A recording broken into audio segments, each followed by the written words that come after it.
அஸ்ஸலாமு அலைக்கும் வரஹ்மத்துல்லாஹி வபரகாத்துஹு. கண்ணியத்திற்குரிய அல்லாஹ்வின் நல்லடியார்களே, நாம் நிறைய நல்லறங்கள் செய்கிறோம். அதே மாதிரி பாவமான காரியங்களும் நம்மக்கிட்ட நடக்க தான் செய்யுது. எதை செய்தால் சொர்க்கம் கிடைக்கும், எந்த காரியங்களை செய்தால் சொர்க்கத்துக்குள்ளே போக முடியாது என்ற தெளிவான தகவல்களை ஸல்லல்லாஹு அலைஹி வஸல்லம் அவங்க நம்மளுக்கு சொல்லி கொடுத்துட்டாங்க.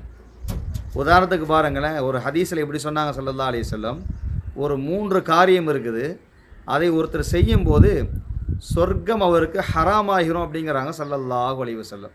என்ன அந்த 3 காரியங்கள்? முதலாவது, போதைக்கு தன்னை அடிமையாக்கி கொள்வது, அந்த நிலையிலேயே தன்னை ஆக்கி கொள்வது.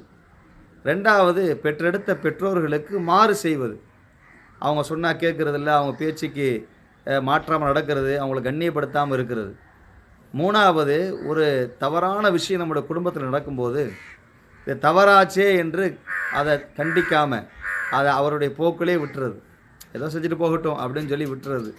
இந்த 3 விஷயம் சொர்க்கத்தில் நுழைய விடாமல் அவரை தடுத்துரும், சொர்க்கத்தை ஹராமாக்கிறோம் அப்படிங்கிறாங்க ஸல்லல்லாஹு அலைஹி வஸல்லம். பெருமக்களே, சொர்க்கத்தில் நுழைய விடாமல் தடுக்கிற இது போன்ற காரியங்களில் கவனம் செலுத்தி அல்லாஹ்விடத்திலே பாதுகாப்பு பெறுவோம். அல்லாஹ் கிருபை செய்வானாக.